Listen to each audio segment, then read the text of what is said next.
Nama saya Isabella Anggraini Borumanurung. Saya dari kelas TIO 1 dengan NIM 1124029. Saat ini saya akan menjelaskan tentang sakramentologi.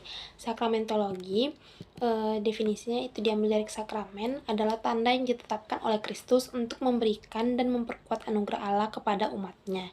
Tujuan dari sakramen itu yang pertama mendekatkan umat kepada Allah, memberikan anugerah, pendidikan iman, membangun komunitas, selanjutnya menguatkan identitas Kristen, ritual transisi, dan memelihara harapan.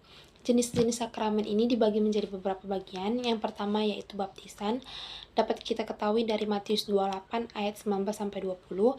Perjamuan kudus atau ekaristi dapat kita baca di Lukas 22 ayat 19-20.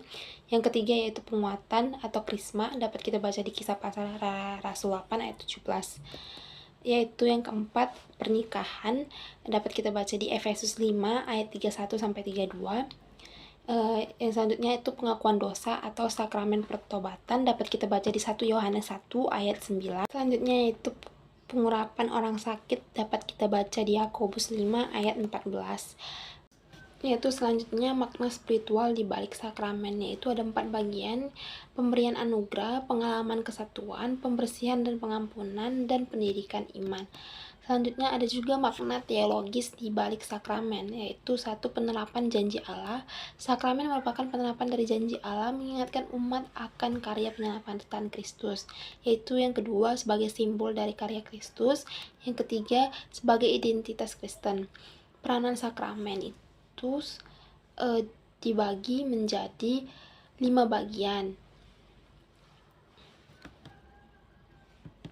yaitu sakramen memberikan kekuatan spiritual dan menguatkan iman individu, membantu mereka tetap setia dalam perjalanan iman. Hal ini masuk dalam penguatan iman. Yang kedua, pemberian anugerah. Sakramen itu dimana menjadi tempat sebagai menerima anugerah Allah seperti pengampunan dan penyembuhan.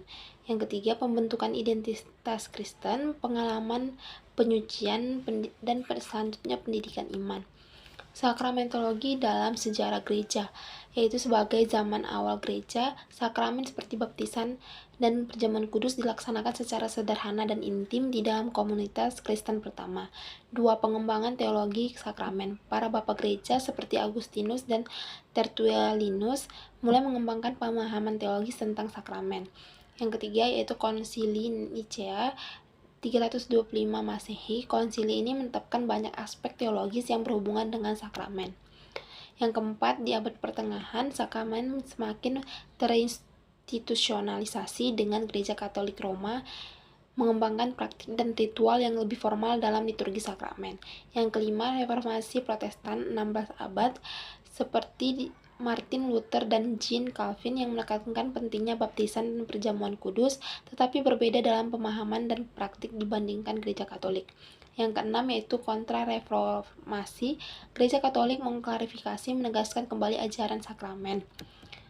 Yang ketujuh yaitu pengaruh gerakan evangelikal. Pada abad ke-18 dan ke-19, gerakan kebangkitan spiritual mengedepankan pengalaman pribadi dan kesaksian. Yang ke-8, sakramentologi modern, di mana teolog kontemporer mulai mengeksplorasi sakramen dalam konteks ekumenis. Yang selanjutnya itu sakramen dalam gereja ortodoks. Gereja ortodoks mempertahankan pemahaman sakramen yang kaya dan mendalam. Kritik dan kontroversi terhadap sakramentologi, yaitu jumlah sakramen. Katolik dan Ortodoks mengaku 7 sakramen, yaitu baptis, ekaristi, penguatan, pengakuan dosa, pernikahan, imamat, dan pengurapan orang sakit. Sedangkan Protestan hanya mengakui 2 sakramen, yaitu baptis dan perjamuan kudus. Yang kedua, natur sakramen, pengertian simbolik versus realitasnya, yaitu dibagi menjadi 2 lagi, yaitu transubstansi Katolik dan pandangan Protestan. Yang ketiga, keberlanjutan dan keabsahan sakramen. Katolik mengajarkan bahwa sakramen yang dilakukan oleh iman yang sah menurut suksesi apostolik yang sah, sedangkan Protestan banyak yang menolak otoritas suksesi apostolik ini dan berpendapat bahwa setiap orang Kristen yang percaya dapat memimpin sakramen. Yang keempat, makna perjamuan kudus terbagi menjadi 2 bagian lagi. Yang kelima, baptisan bayi versus baptisan dewasa. Menurut Katolik mendukung baptisan bayi dengan alasan bahwa ini adalah tanda anugerah Allah dan penerimaan ke dalam komunitas iman. Kalau evangelical dan baptis menekankan baptisan dewasa sebagai tindakan sadar yang dilakukan oleh seseorang yang mengakui iman. Selanjutnya yaitu fungsi sakramen dalam keselamatan. Bagi orang Katolik mengajarkan bahwa sakramen adalah sarana anugerah yang esensial bagi keselamatan.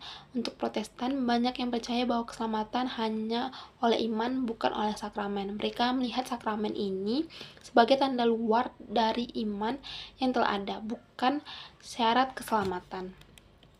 Kesimpulan dari sakramentologi adalah studi teologis tentang sakramen yang dianggap sebagai tanda lahiria rahmat ilahi. Dalam tradisi Katolik ada 7 sakramen, sementara Gereja Protestan umumnya mengakui 2.